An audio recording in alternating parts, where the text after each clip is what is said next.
Eddie Jordan has always done things the hard way.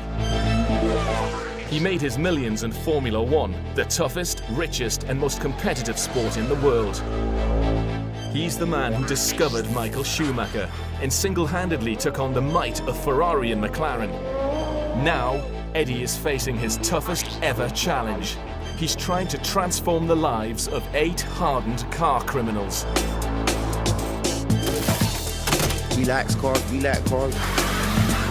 He's got money, we want money. Let's see what you know about cars. With just 7 weeks to change their attitudes. I'm spending a lot of my time, you're spending a lot of your time. What's the problem? He can go himself. Make them fit for the world of work. You're pissing me off. And build them into a winning race team. Can Eddie get their lives back on track? This could be your last opportunity to change direction.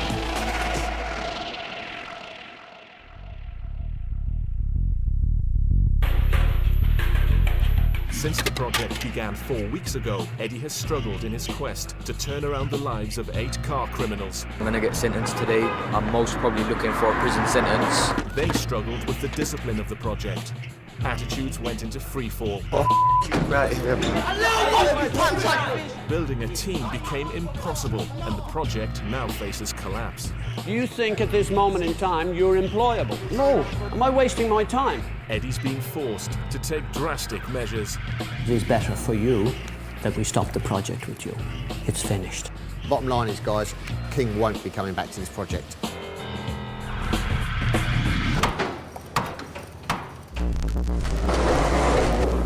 This week, Eddie must search to fill every role in his race team as he fights to hold the project together.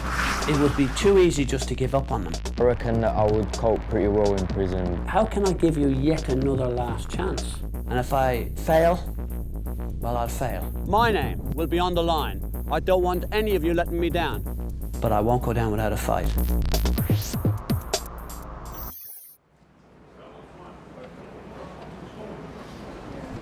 Okay, straight, Martin. Lovely. It's the start of a make-or-break week for Eddie as he struggles to get his project back on track. Having kicked out one team member for disruptive behaviour, Eddie doesn't want to lose anyone else. Hang around again. His biggest problem at the moment is the team's current leader, Dave, who's been missing for the last 4 days. Until now. Man. Hey! Aha! How are you? He came late, bruv. What was the point of coming? Huh? Got mugged yesterday morning, yeah? Went up Bill Station to report it. You got robbed? Yeah, went down to Old Bill Station to report it. They've typed into my name into their computer and it's come up with a warrant. Oh. No taser. You've got to be in, because otherwise we've just lost one member of the team. King. And you were going to be next if you hadn't turned up today.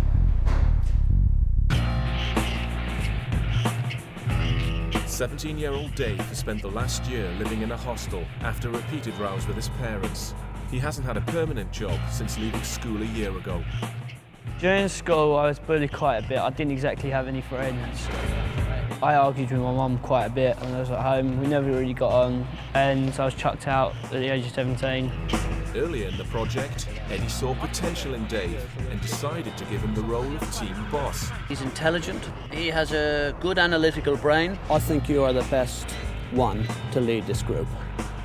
But since becoming the team leader, Dave has failed to help Eddie motivate and set an example to the others.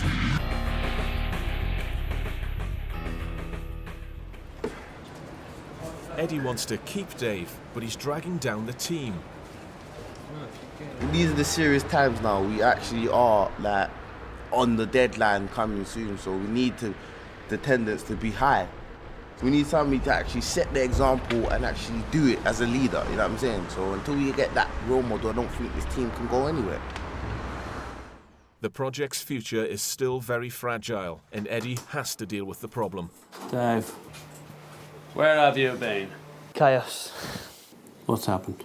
I've had people approaching me, bailiffs and stuff, saying that I owe money in rent and they want to take like my TV or something to start paying off this debt for my rent.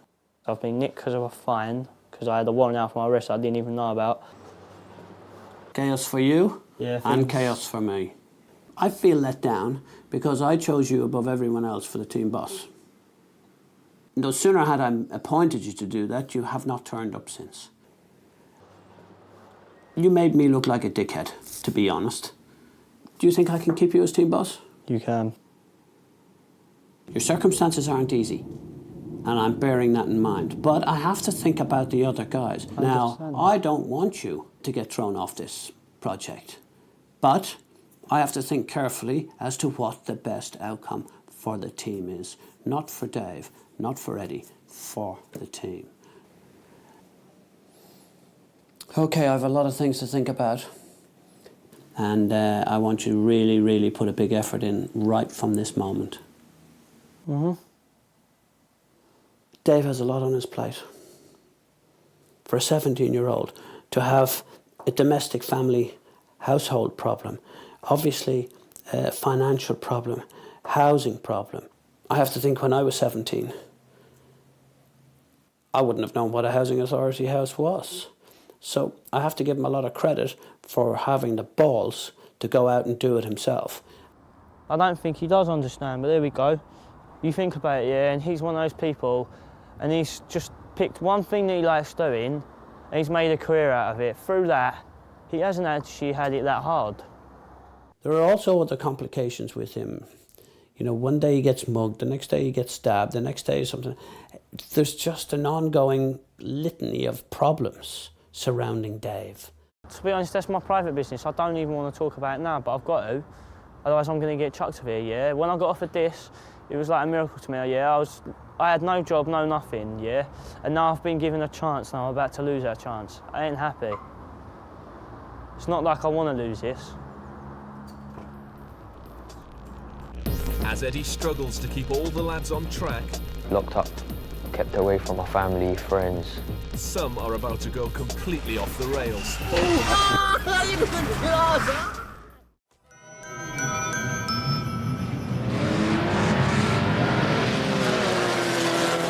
In 3 weeks' time, the car criminals on Eddie Jordan's project will compete in one of Britain's biggest banger races. It needs to come up and across almost. Yeah, we need to look, see how it's sitting. Look from this angle there, look, you can see, look straight across there. One of the key race team roles Eddie needs to fill is head mechanic. Nicky's skills have impressed Eddie the most, but there's a catch. Having looked at Nicky's past history, Eddie is worried by the violent outbursts that have messed up both his schooling and his career in the army. I had an argument with one of my teachers. I smacked him and he went down the stairs, broke his arm, and I got kicked out. He has got a really bad temper. I was forever at the school. And he used to just rebel against the whole thing. So I joined the army, but in the end I got fed up with the people in there because I had a big fight with one of the boys. Concerned that Nicky may be too much of a hothead for a role that involves giving orders, Eddie calls him to the office. You were a week in the army and you had a row. Basically, he kept messing around when we was on parade, and I told him to stop messing around. He didn't like it, and he picked up the webbing, which had your spade, your mess tins and everything in, threw it at me, and I opened up the webbing, took the spade out, tightened it up and started beating him with it. Did you hurt him?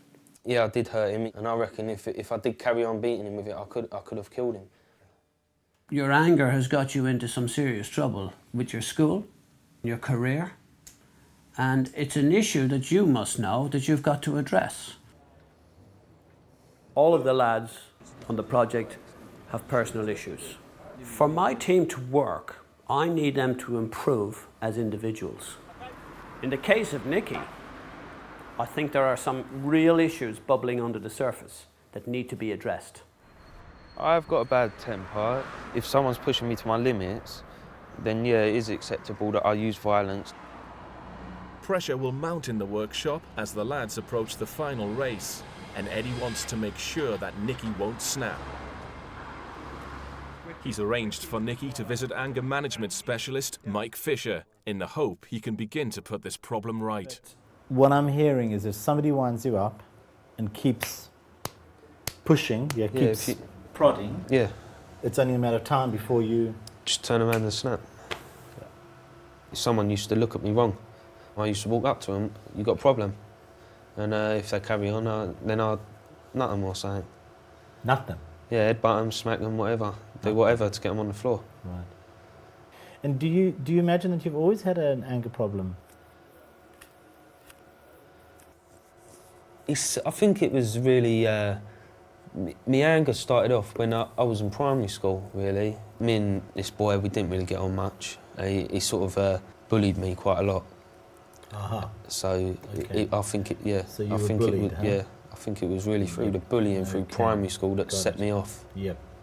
Well, usually what happens is that I bully you. Yeah. Yeah. Then you bully others around you as a way of kind of dealing with the bullying that you experience. Yeah. I've got a couple of things that I want to do with you, but I don't know where it's going to go. I'm just trying to get an understanding of kind of where you're at and what you're about. Having established the root of his problem and to look at how much Nicky's violent temper is affecting his life, Mike asks him to try and draw his anger. This is about giving his anger form, shape, texture, colour. So it's no longer just some kind of abstract concept that's going on in the back of his head. Now all of a sudden it becomes something which is very, very alive in a way that it's not been alive before. What's that, a stick of TNT? Yep, and a clock. With a clock. Well, it's the bomb, really. If I do go off, it would be dangerous. Yeah. It's just a matter of time. Yeah. That's why I drew the clock. That's it. Now that you're looking at it, what's your thoughts and feelings? That's bad. I shouldn't be like that, really, when you think about it. It's bad, it shouldn't be like that? I shouldn't be like that. Because? Can't go on living life through anger. Absolutely. Absolutely. You can see he's a caring and responsible lad who acknowledges that he's made mistakes and he really wants to better himself and, you know, turn his life around. And I have a lot of admiration for that kind of chap. It was pretty strange, really, because I've never really spoke to anyone about my anger. But talking to Mike, I've realised that my anger does sometimes overtake me. And I do think this will help me in the future because, as I say, I don't want to go on living the rest of my life with this anger problem.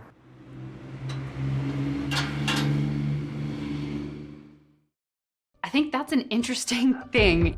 This one piece will make 52 layers. Watch on mobile devices or the big screen. All for free. No subscription required.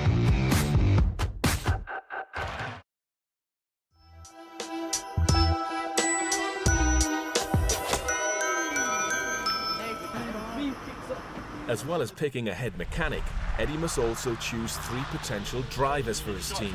To help him see who can handle extreme conditions, he sent them to a specially oiled up skid pan.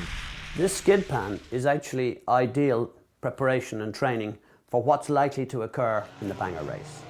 That track will have oil slicks, it'll have pieces of cars, all sorts of rubbish on the track. The people who will be the quickest and the best in the skid pan are the people who have the most control, finesse and a delicate touch. Their normal aggressive style is going to get them nowhere. Right, a little bit of car control involved. It's very slippery out there, so if you're out of control, remove the power. Okay. Driving instructor Neil Cox has 25 years of motor racing experience and will attempt to tame the lad's aggressive driving. Even though none of them actually have a driving license, the last thing they feel they need is a lesson. Okay, so now we've got the car sliding. Delicate throttle and we can maintain a nice little power slide around that corner. Too aggressive, we know that car's going to come all the way around on us and be out of control. After an hour of theory, the lads have the opportunity to prove they've taken the instructions on board. I'm gonna go mad. I'm gonna go all out. Go smooth.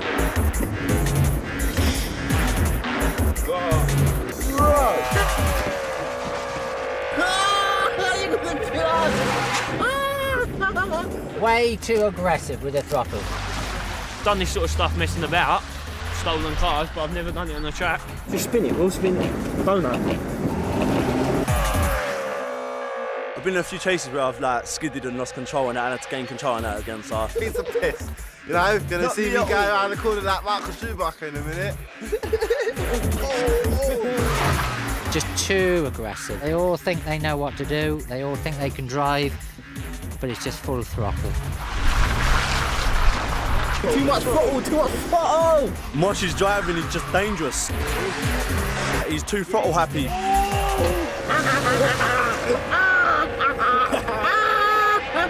In. If he can't drive, he's taking the piss. He's just going to ruin it for everyone because he's just not going to let no one else on.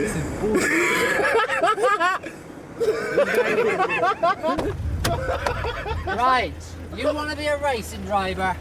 What did I say when I said leave? Dad, you know what? At first I didn't know. I don't want any excuses. What did I say? I tried to enjoy myself leaving. You can enjoy yourself elsewhere, but you're not going to do it out on a racetrack. I never followed one little instruction, man. I done completely the opposite what you said. After some haphazard warm-up laps, Neil puts them through a series of manoeuvres against the clock. With 3 driver positions up for grabs, the lads slip into a more serious gear. He's the team leader. This is the man who's going to show every man how it's meant to be done. What the hell? Granddad! I didn't think I was going to skid on that. When you are on a banger track, you will slide everywhere, and you need someone that's got control, but with a bit of speed at the same time. Look. Go in. Stop. In. Hard in. I like that. Yeah, Nicky. Do that nice. Okay, that was better. You had some nice little slides going. You know what you're doing with the car, but at the end of the day, bit more throttle control. Give me some power around here. Just keep favouring the power. Opposite lock. No. That was quite good. It looked good. You had feel for the car, you had a nice slide, a certain amount of throttle, and you knew exactly what you're doing with that steering. Despite a rocky start, Neil is surprised by some of their driving skills. I've witnessed a vast improvement on their driving. Mosh appeared to, a little bit erratic, a little bit of a lunatic to start with, but he started to listen and really get the car under control. Mate. Oh, yeah, mate. Yeah, mate. I love it. I didn't go mad this time, innit? I didn't floor the car and that's why I done good. See, I should have just listened to him at the start, innit? Just drive slowly and that, but... And a couple of them really drove extremely well. The lads are given the placings that will help Eddie with his final driver selection. Okay, guys, results for the time trial. It's in 6th place. Garth, well done, Garth. Told you. We're full gutted, innit? Because, coming last, it means you're the lowest, innit? You've done the crappiest out of everybody. Joint 5th place. That was Rich and Dave, 112. I'm not angry or upset about it. I'm more embarrassed at the fact that I came joint 5th with Dave. Dave is incompetent when it comes to driving. That is the most insulting thing. I would have rather come joint 6th with Garth. Okay, dropping down to 3rd place. Mosh in 3rd place. Well done. 2nd place. A nice smooth drive. 2nd place. Meth. Good drive. So Nicky's were just a little bit quicker there. Good drive, my friend. Good drive. I feel quite pleased actually. I beat them all, and they just don't like it really. That's why when we take the gearbox out, you can see where the gearbox is mounted. It's in line. So all of the lads on the project have been involved in car offences, and between them have over 100 arrests. It's hard to get on. It's a 15, no trust. One of the lads has an electronic tag, while 2 of them have ongoing court cases. Potential race team driver Myth became involved in crime at the age of 14. The sort of ways I would make money is burglaries, shoplifting, car stereos. I've done quite a few of them. Since the project began, Myth has tested Eddie's patience as his attitude has steadily declined. Myth, I'm disappointed, I have to tell you. Last week, Myth was in court for a burglary he committed 6 months ago. Instead of being banged up, he received a fine and 120 hours of community service. Despite avoiding prison, Miff still feels hard done by. I would rather have been put in prison for a little while. I reckon that I would cope pretty well in prison. It's what I would have preferred than pay £400 and do probation for 1.5 years. When I heard that Miff was ready to go to prison to avoid paying a fine, I was horrified. Miff, what's the problem with today? I'm angry with the judge, she's pissing me off. I would crawl Mount Everest rather than go to jail. Eddie has asked the project's youth worker Vinay to try and change Miff's reckless attitude towards prison. You know where we are? Yeah, Brixton. I brought you to Brixton prison, my friend. Is it? We're going to be going inside Brixton prison in a minute. Wait. You know, yeah, come. We're going to go inside. Yeah. We're going to look around. We're going to meet some people. I want to introduce you to some people inside there, basically. There are 750 convicts locked up in Brixton Prison, South London, with offences ranging from car crime to murder. Miff is about to pay his first visit. They keep asking me for it. Locked up in cells 6 foot by 8 foot, living conditions are very cramped. Especially when you're sharing. Hi, my name's Abdul, yeah? Miff, yeah. Oh, cool. 26-year-old Abdul has been to prison 5 times. The first time when he was 18, the same age as Miff. So 23 hours you're in here? Yeah, most of 23 hours, unless you go education or work. Yeah. You'd be allowed out for like, say, an hour to association, have a shower, make a phone call to whoever you want. And for lunchtime, they'll only allow you for 10 minutes to go down, get your lunch and come back up. Yeah. Same tea time. But most of the day, you'll be banged up in here. So where's the gym and that? There's no gym. There is a gym, but it's like once a week. You'll hardly go to gym. Is it? Yeah. So what's your roommate like? It's all right. It's like when I'm trying to go to the toilet, he'll turn the other way. After all you've done, how do you feel it is like? Is it good or bad? It's not good. No one wants to be in It's prison. It's like, I wish no one to be in prison. If I had a chance, I would not commit a crime. What was it like when the first time ever you come to prison? First time ever in prison, it was for driving offence. Driving was disqualified. I got 6 months, so I had to serve 3 month sentence. Yeah. And that time, it was hard. I spent the whole 3 months in my cell. I never went out my cell, never talked to no one. Really depressed. Yeah.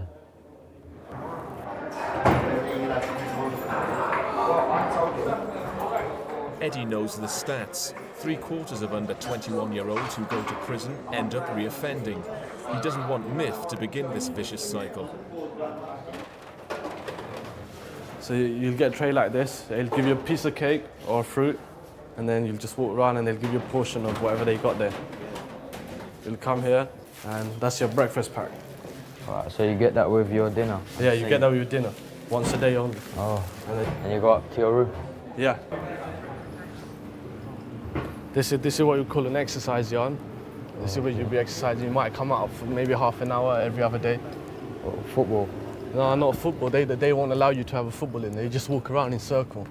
Just for a bit of fresh air, yeah.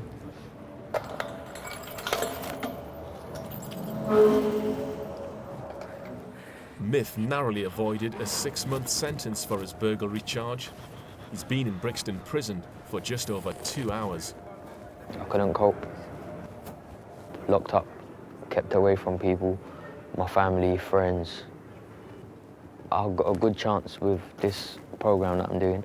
I should take that chance nicely, and the probation, the 120 hours free work, the £400 fine, is better than this. It's better than prison.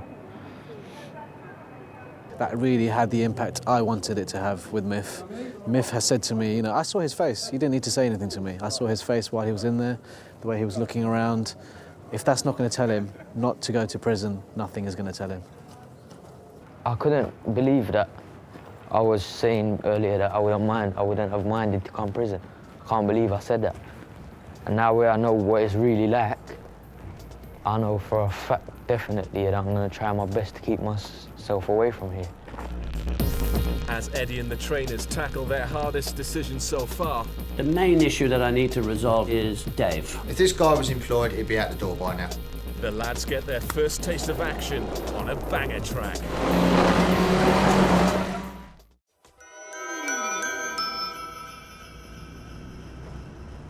Myth is on his way to the garage.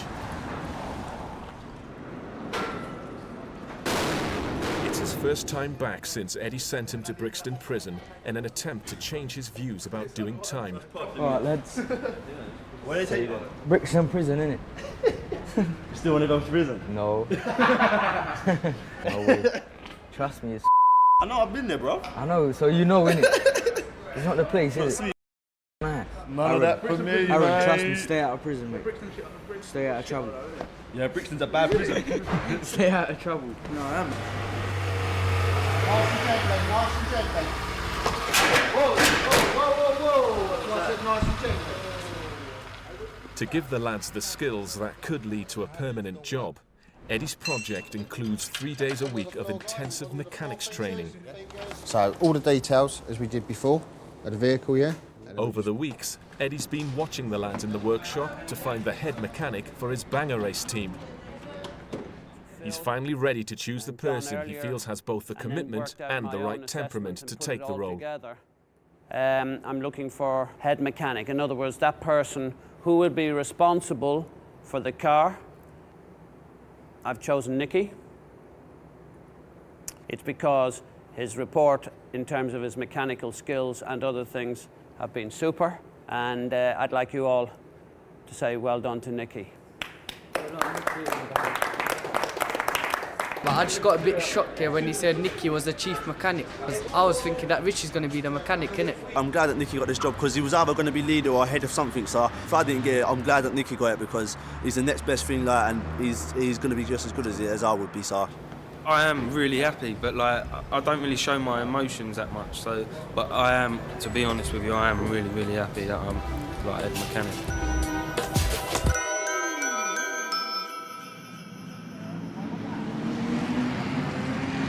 As the ultimate test of everything they've learnt on the project, the lads will be entering a car into one of Britain's biggest banger races in just over 2 weeks' time. If you're going to enter a car in any race, whether it be bangers or Formula One, there are universal skills that are required. Apart from the mechanic side, you also need good cooperation, planning and teamwork. This is why by entering them in this race, I think they'll gain a lot from it. Eddie has brought them to a racetrack in Norfolk to make his vital final decisions about who'll do what within the team. All the lads are present except Dave, the elusive team boss. I think Dave's missing out on quite a lot of stuff. And it's let us all down because basically we're not working as a team really. Dave is just a letdown. Since he's become leader, he's been in for 1 day and he has no leadership skills at all. Despite the team boss's absence, Eddie must still finalise who will be his 3 drivers. They've probably been chased by the police many times, but they've never been on a racetrack before. It's a completely new and different experience. They've got to get the feel for it. There's going to be so many other drivers trying to knock them off the track, bump them, bore them. It could be that some of them will choke. Some of them haven't got the bottle for it. It'd be interesting to see how they work it out. In 2 weeks' time, we will reach the climax of this project. You will represent me in this race. My name, the Jordan name, will be on the line. I don't want any of you letting me down. Today is the last day that you're going to be able to impress me, because after this, I will be announcing the drivers in this race in 2 weeks' time. You will all have an opportunity to race 10 laps around this track, and just to add a little bit of spice to the occasion, Terry here has been racing for 20 years, finished second in the European Champions, is going to be making your life hell out there on this track. He's going to be racing in front of you and behind you just to make sure that you know what you're likely to experience in this race in 2 weeks' time. Myth is the first of the novices. How do I jump in though? I normally just cut my leg over. Today is an Insight 4 race day. We're going to show them what the actual track's about, what driving a banger is like. It's very hard when you first ever start racing. Hopefully today I'm going to go out and show them that it's not as easy as they think. And on race day, they're going to go out against probably 30 cars, even more. so they're going to find it very difficult. That's one of your shoulder ones, and that's the other shoulder one, right? There's plenty of injuries in banger racing, so it's not a timid sport, and you go out there knowing it is dangerous. Right. I'm feeling a bit nervous, but I'm just gonna go out there and have a go.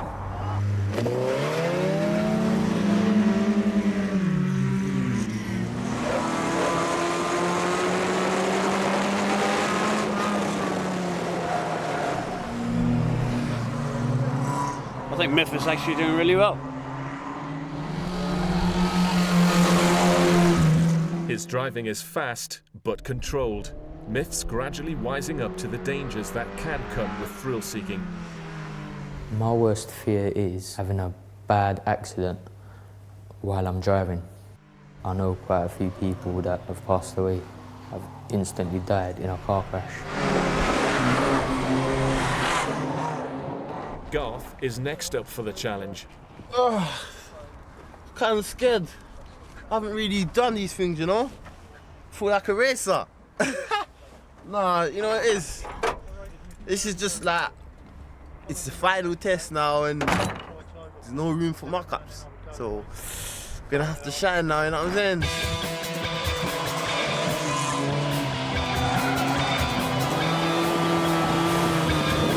Eddie is looking out for the drivers who can keep the car under control whilst taking the fastest line around the track. Oh! The crucial thing about taking a corner is it's not how quick you go into the corner, it's how quick you exit. Because it's the speed down the straight determines the speed of the lap. I am the king. Yeah, I enjoyed it, man. I thought it was... Come on, tell me about it. How exciting was it? It was exciting, I'm not even lying. I fought like the racer. I fought like you. Oh, come on.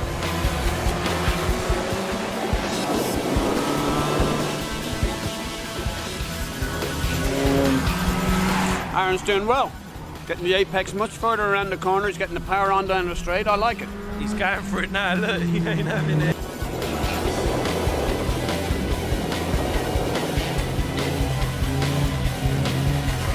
Aaron was very good. He had very good technique, very, very fast.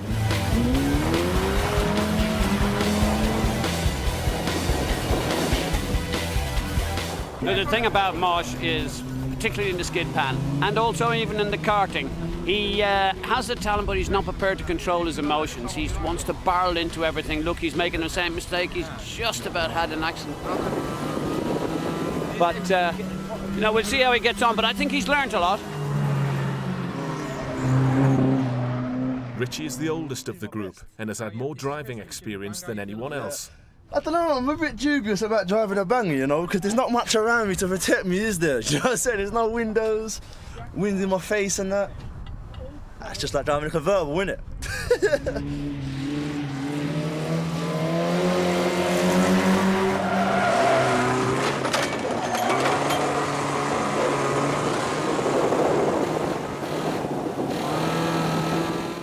Richie has a good discipline, you see, he's got well in control, he's keeping the speed up all the time, he's not making mistakes, he's quick into the corner, but he's actually driving it through.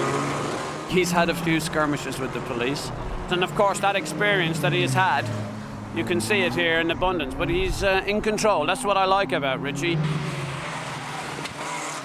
It was like a police chase because like, the only thing that didn't make it over chase is that I didn't look back, so I wasn't checking if there was police behind me or nothing like that, so I wasn't checking if Terry was up behind me, so like, it was just concentrate on the road and just go. It's good to finish and not be slammed in handcuffs or something like that, so it is good. I thought he drove very well, but I didn't think he had enough vision around him. There was lots of times when I was down the inside of him, he didn't even know that I was there. And in a real race, a car would just hit him. On a banger track, you have to look around you. Having recently been given the role of head mechanic, Nicky is not under any pressure to compete for a driver's position.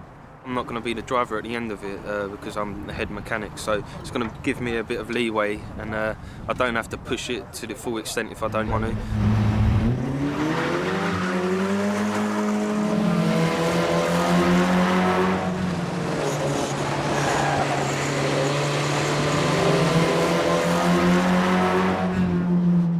I think Nicky is doing a super job. His lines are absolutely crack on. He is in top shape. He's enjoying it.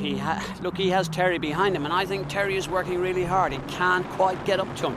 And it's a real pity because Nick is going to be our chief mechanic, and you know, I need him to do that job. I don't think he can do the driving job.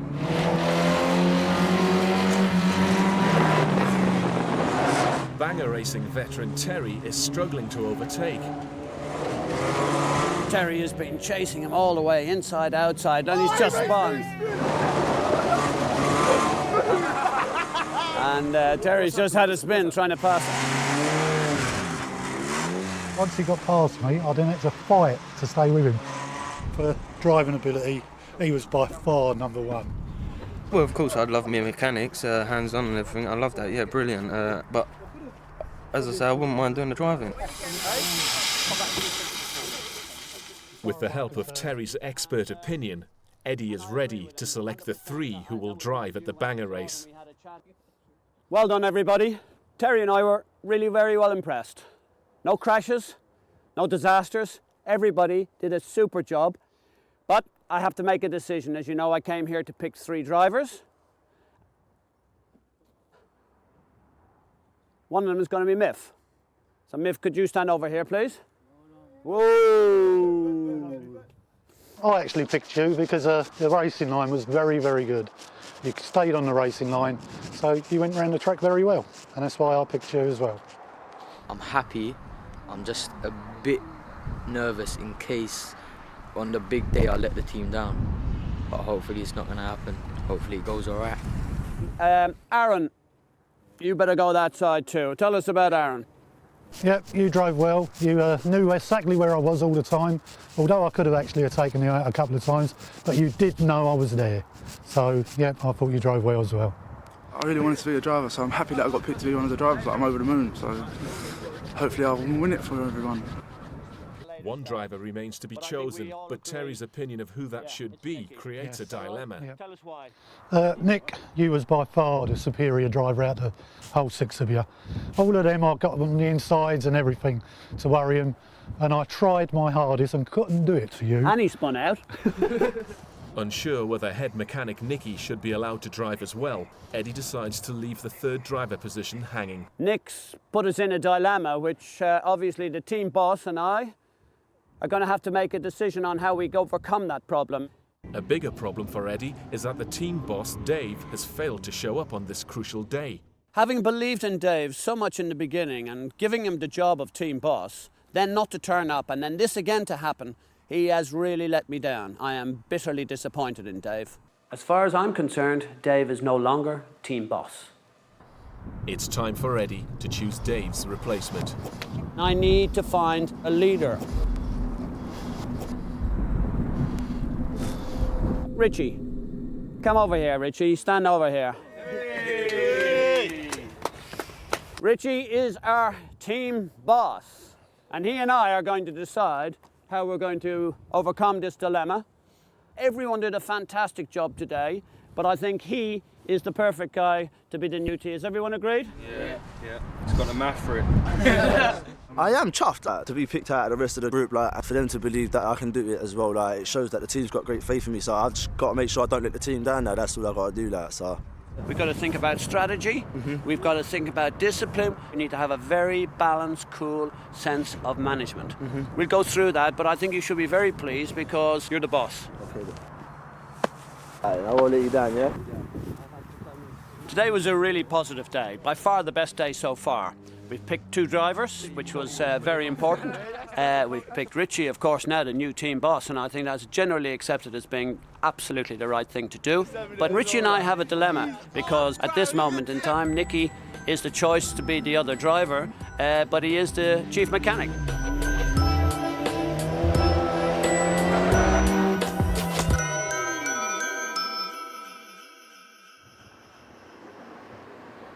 Having sacked Dave as team boss after repeatedly failing to show up, Eddie's called an emergency early morning meeting with the trainers Phil and John and youth worker Vinay to discuss his future on the project.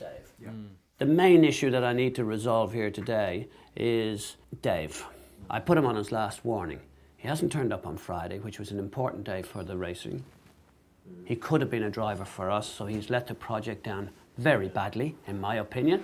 We are in a difficult position now because he's got a unique situation compared to the other lads there, where he hasn't got the support of his family, he is living on his own, he's got his own freedom, and he's only 17 years old. This guy's, he's still a kid. Look, I have 6 guys in there at the moment who have turned themselves around. Yeah. I don't see how I could give Dave a pass certificate when he's only been here half the time. It's not fair, not alone to the other guys, but it's not fair to the next employer who's going to take on Dave and think that he's going to be regular and punctual and all of those things. Friday was the last straw for me, really. If the guy was that up for it, he'd have been there. All the rest of the guys did, and they all turned up on time. If this guy was employed, he'd be out the door by now. I think for me it's upsetting when you see wasted potential, and with Dave... I don't disagree with that. It is wasted potential. The project could actually do with a committed Dave, with a completely focused Dave for the project. That's my problem. As the lads find time to let their hair down, Eddie is about to make his most painful decision so far. You let me down. If you ain't happy with that, then you can go yourself.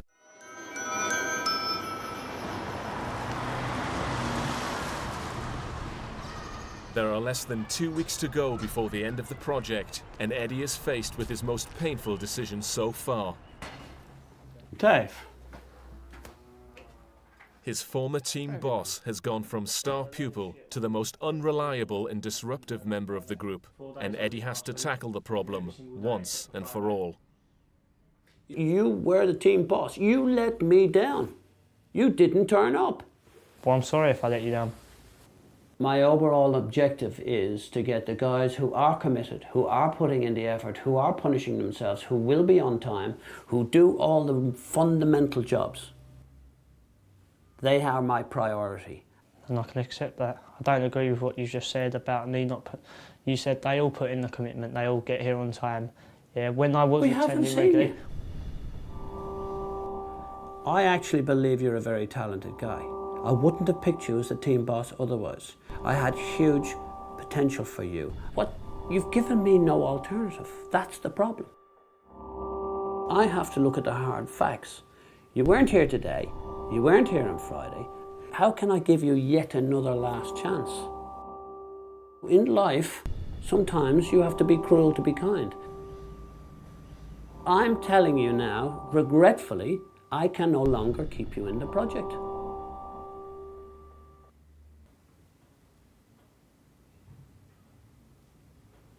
Very harsh, but from the heart.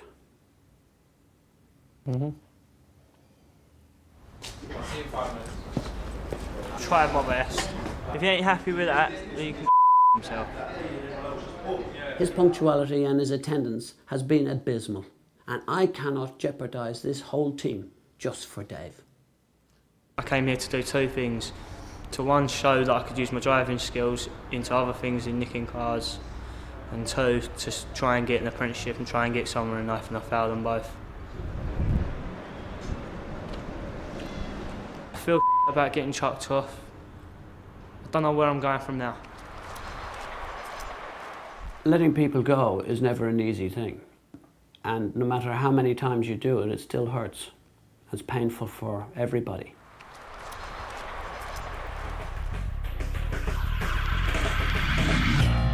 Just over a week ago, the project was in a state of collapse as attitudes amongst the lads were at an all-time low, and Eddie's prospects of turning car criminals into a team appeared bleak.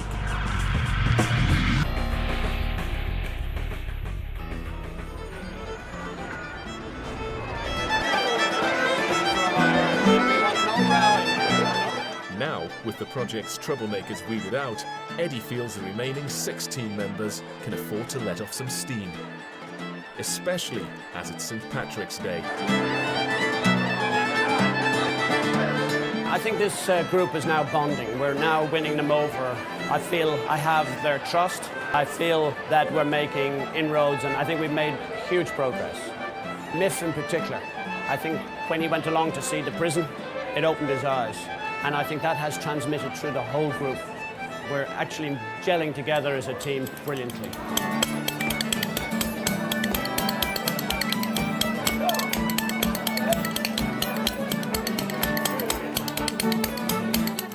gel like really well. We'll get along really well. We can have a laugh with each other.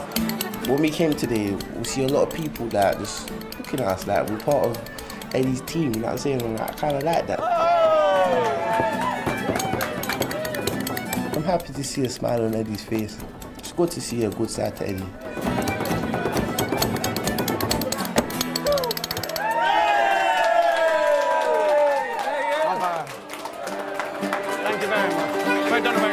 Eddie's just like one of us, really. He comes out, has a good time, has a couple of drinks, and a laugh. Like, It's just been brilliant to come out and hang about with Eddie.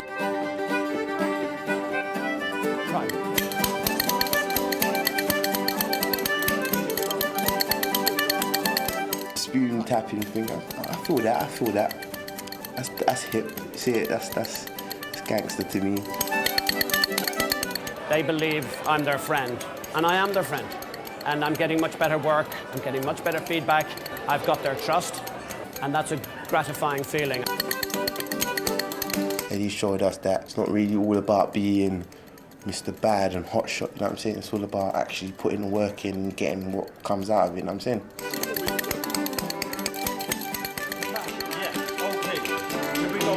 it's the lyrical Richie on mic. When I rip on the mic, I'm a sounding fine. So we're mechanics, but we got style, we got flows, I got pros. Yeah, we're lyrical PR the old, so we keep it busting like whoa.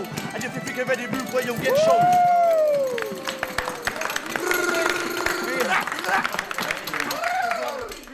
The team are on a high for the first time since the project began, but their newfound camaraderie is about to be put to its toughest test. Next week on Bad Boy Races. He's supposed to be the team leader. He's a where is he? Emotions erupt as the project comes to a destructive climax. Totally obliterating the car, nearly killing my boy like.